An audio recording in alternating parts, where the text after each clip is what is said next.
everybody, it's Erica at Flourish, and today we're going to teach you how to make an elderberry syrup to keep your family nice and healthy through the winter months. We're going to start with a pot with a lid. We're going to capture that later.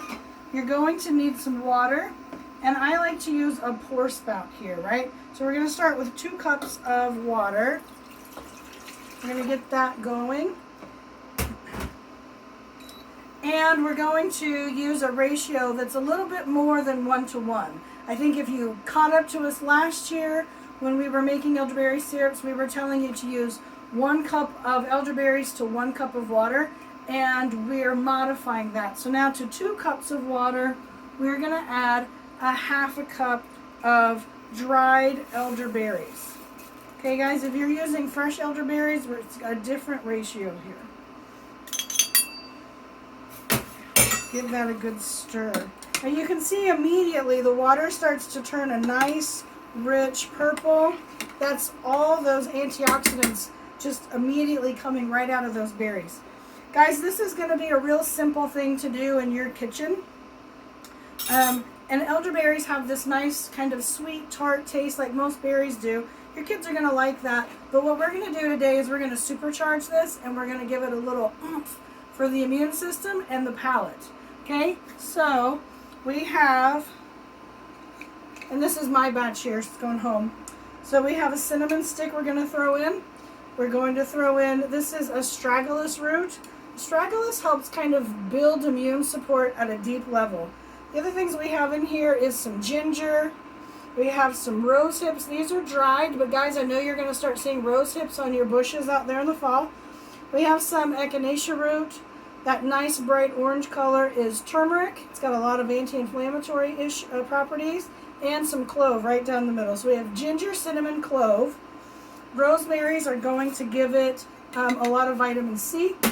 And the more of, no, not elderberries, rose hips. Elderberries are high in vitamin C too, but the rose hips are going to give it an extra burst of vitamin C, and they're full of gelatin type of compounds. So the more rose hips you use, the thicker your syrup is going to become. The cinnamon and the ginger and the clove, those things are all warming to our body. They're supportive to our immune system. They have some antimicrobial effect as well. The astragalus root is something that's going to help our immune system kind of build strength. And echinacea, right? We all know echinacea is an immune supportive herb, and turmeric is an anti-inflammatory, right? So those are just some ideas. You could put orange peel in here. You could put lemon peel in here. There's all kinds of things you could do to this to make it yours, but this is the way we like to do it here.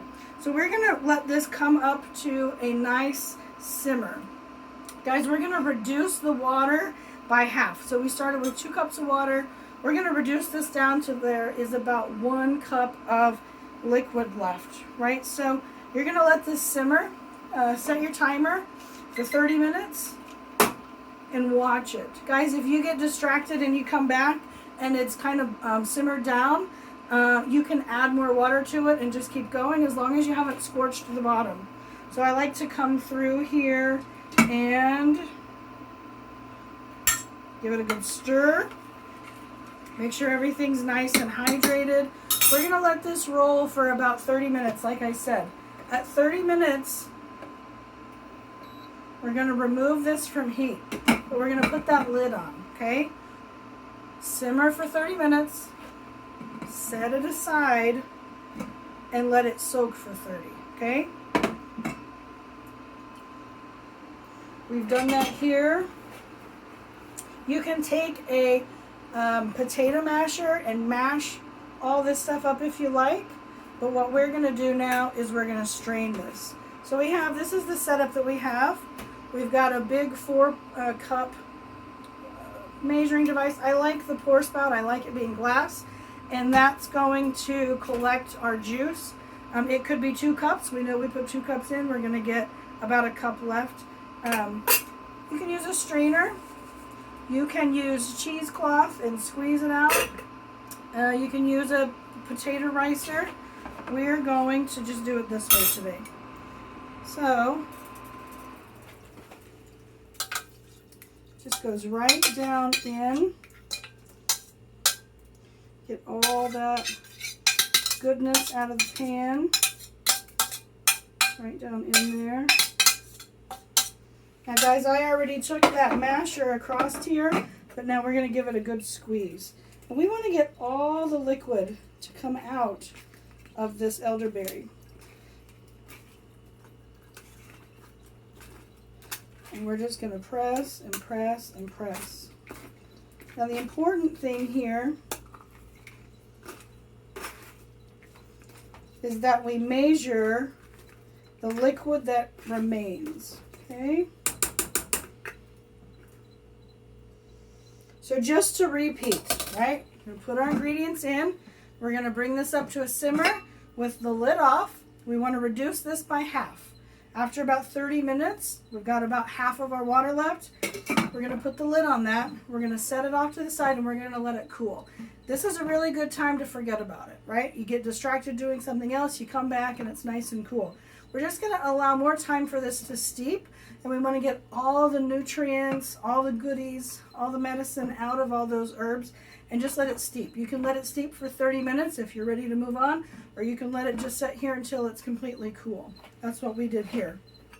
So now what we see is that we have just under a cup. I don't know why I picked that up to show it to you, but we are just under a cup. We're at about 3/4 of a cup.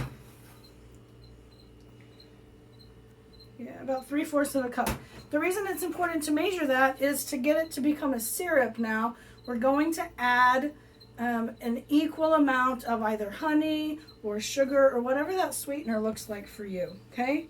So, if you want to preserve this for several months, you want to use an equal amount. If you don't want all that sweet in your product, then just add the honey or the sugar to taste, but you're going to use it a lot quicker, okay? So we have 3/4 of a cup of honey there. I'm just going to pour it right in because I know that I'm looking at getting it up to a cup and a half, right? So we're just going to pour this in until we have just under a cup and a half. There we go, right? My spoon. Now, here's my spoon. I'm going to give that a good stir, okay? We're just going to stir that until it's completely dissolved. Might take a little bit of time.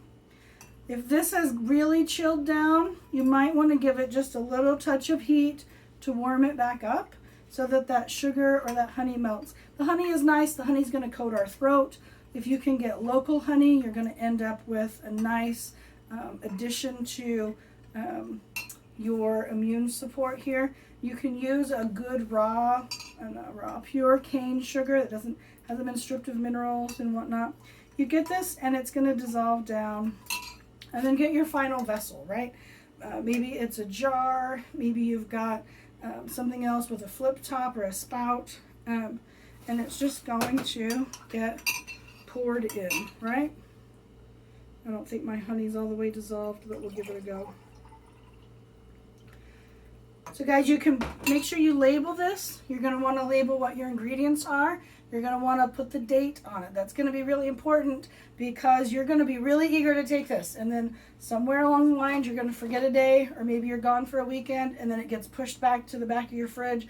And in 3 or 4 months, you're going to go, when did I make this? So you definitely want to put your label on with the date. Guys, a dose of this is just a spoonful a day. And so you can do that in the morning. You can do that at night. It's safe for your children. Now remember, honey is not going to be something you're going to give a baby, but it's safe for your other kids. Elderberry is very immune supportive, and I'm going to go so far as to say it's a cold and flu preventer. There's a lot of natural compounds inside the elderberry that have been shown in clinical study to reduce the flu virus and the rhinovirus from duplicating and replicating. So your immune system only has to tackle that load, right? We don't have to let it get out of control. So you take this preventatively. The dose is twice a day. If you're going to take this because you've gotten ill, you can take this every hour, every 2 hours. Guys, the only warning I'm going to give you with this, the only caution is know the additional herbs that you're going to put in. If you're going to use echinacea root, then know what contraindications are for echinacea. Know what contraindications are for turmeric. You can always come in and ask us those things. The other thing is that if you are getting sick and you're taking your elderberry and you're just suddenly taking a turn for the worse, and stop taking it. There's some indication that elderberry could be contraindicated when you're really, really sick. There's an activity in your immune system. It's called a cytokine storm. You guys can go look that up. Most traditional herbalists have debunked this as something that's not occurring. I want to make you guys aware that if you're very, very, very sick and elderberry isn't helping you, just stop it for 24 hours, 48 hours. Again, I'm not a doctor. I'm not diagnosing, prescribing, treating, or curing. Elderberry is just one of those staples you need to keep in your pantry as we move into the fall months and the winter months. Guys, if you have any questions, you can always give us a shout, and we'll be happy to help with your questions. In the meantime, let us know what recipes you're using, what flavor profile you're looking at.